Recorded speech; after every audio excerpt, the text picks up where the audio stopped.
Bu sene sakin geçiyor. Geçen seneye nazaran daha yoğun geçmiyor. Sebepleri vardı tabii bunun. Bunlar ekonomik sebeplerdi, sosyolojik sebeplerdi. Bir de sosyal medya sebepleridir.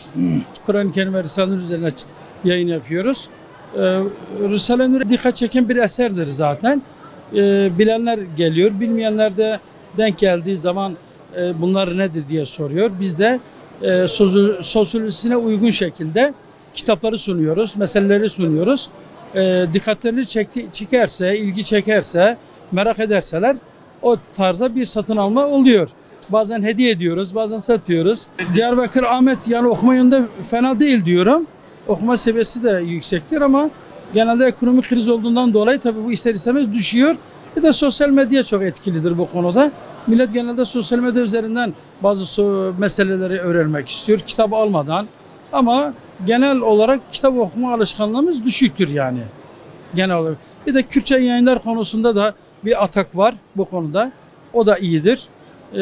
Kürtçe yayın yapan yayınlar, neşriyatlar, kitap evleri de orta derecede bir satış gerçekleştirdiler bu sefer. Çok geniş bir yayın ağına sahibiz Türkiye genelinde. Bunun etkisi de var ama Diyarbakır özelinde hem işler reyonuna hem diğer reyonlara üniversite hazırlık anlamında çok ciddi bir teveccüh var.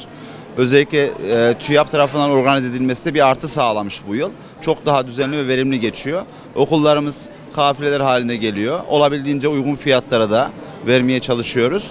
Genel durumdan oldukça memnunuz. Yakın zamanda İstanbul'da ve Ankara'da kitap fuarına katıldık. Şimdi Diyarbakır'da da Diyarbakır'ın şanına yakışan bir organizasyon söz konusu. Tüm yayınlar güzel bir çalışma yapmış. Gelen misafirlerimizi oldukça iyi ağırlamaya çalışıyoruz.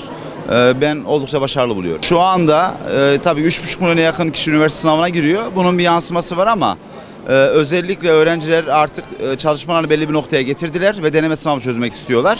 O yüzden özellikle deneme ürünlerimize, soru bankalarından ziyade deneme ürünlerine yoğun bir rağbet söz konusu. Açıkçası hocam biz ağırlıklı olarak hazırlık senelerindeki kitapları satıyoruz. Geçiş seneleri 4. sınıftır.